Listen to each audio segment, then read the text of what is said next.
మేము యాడికి పోవాలి సార్, ఏడ్నే పుట్టినాం ఏడ్నే సస్తాం, పొద్దున లేస్తే 4 గింజల కోసం తిప్పలు పడతాం, మేము కబ్జాలు చేయడం ఏంటి సార్, రూపాయి పోగేసి కట్టుకున్న ఇల్లు ఇది, ఈ ఇంటికి సంబంధించి కాగితాలు మా దగ్గర ఉన్నాయి, గప్పుడు ఇల్లు కట్టుకోవడానికి అధికారులే అనుమతి ఇచ్చిండ్రు, ఇప్పుడేమో కూల్చేస్తామంటే మేమేం చేయాలి, చావాలా బతకాలా చెప్పండి సార్ అంటున్నారు వాళ్ళు.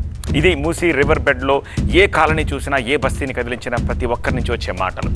ఆ బాధితుల గోడ్ని మనం ఇప్పుడు విన్నాము. మూసీ నది గర్భంలో బఫర్ జోన్లో నిర్మాణాలను గుర్తించేందుకు అధికారులు చేస్తున్న ప్రయత్నం తీవ్ర ఉద్రిక్తతకు కారణమవుతోంది.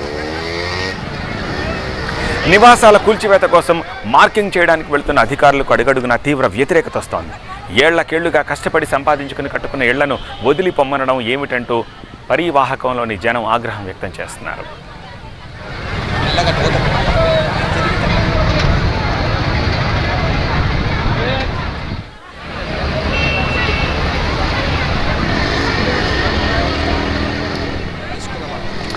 మూసీ నిర్వాసితుల్ని అన్ని విధాలుగా ఆదుకుంటా ఉన్నారు Musi river front development corporation limited managing director Dana Kishore.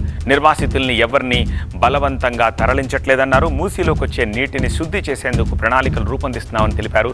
2026 June లోపు మూసీ నదిలో మంచి నీరు పారేలా చేస్తామంటున్నారు దానకిషోర్.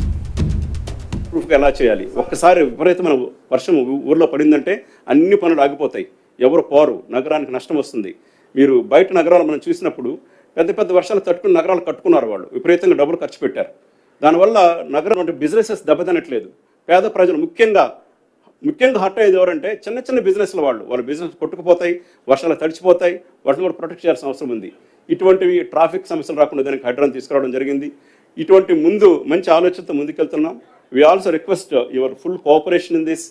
దయచేసి ఎక్కడైనా ఇబ్బందులు ఉంటే నాతో మాట్లాడుతున్నారు మీడియా సోదరులు, అండ్ దెన్ సోషల్ మీడియాలో వస్తున్నట్టు దాన్ని మనం కౌంటర్ చేయాల్సిన అవసరం ఉంది. మన నగరానికి సంబంధించినటువంటి వారసత్వ సంపదని మనం తిరిగి సంపాదించుకోబోతున్నాం.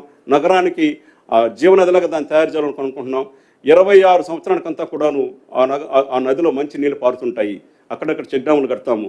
దానికి సంబంధించి కొంచెం 10,000 కోట్ల రూపాయలు ప్రాజెక్ట్ శాంక్షన్ అయ్యి ఈ వారంలో నెక్స్ట్ వారం టెండర్ వస్తుంది.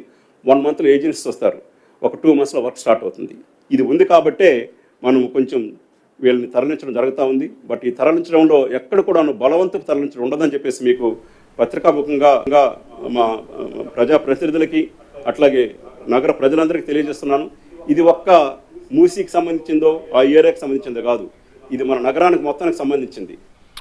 చూశారుగా, హైడ్రా అంటే బూచి కాదు, హైడ్రా అంటే భరోసా అంటున్నారు రంగనాథ్. సోషల్ మీడియాలో హైడ్రాపై తప్పుడు ప్రచారం జరుగుతోంది అన్నారు. ఆయన ఏమంటున్నారో కూడా ఒకసారి చూద్దాం. అయితేనే దాన్ని డిమాలిష్ చేయడం జరిగింది.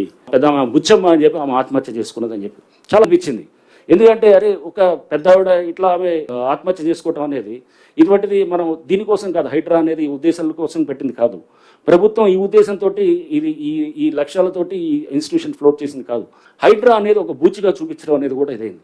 హైడ్రా అనేది ఒక బూచియో లేకపోతే ఒక ఇది ఇందాక చెప్తున్నట్టు ఒక గ్రేహౌన్స్ దాకా వెళ్ళి చేసేది కాదు. హైడ్రా అంటే ఒక భరోసా అనేది గుర్తుపెట్టుకోవాలి. ఈ వ్యవస్థల్ని ఇదంతా ఇది నుంచి వర్షాల నుంచి కాపాడటానికి ప్రయత్నం చేస్తున్నటువంటి ఒక ఇన్స్టిట్యూషన్గా తీసుకోవాలి. అంతేగాని దీన్ని బూచిగా ఒక రాక్షసిగా చూపిస్తే కనుక రేపు ముందు తరాలకి మన చెరువుల్ని కాపాడుకోలేము, మన పబ్లిక్ ల్యాండ్స్ కాపాడుకోలేము.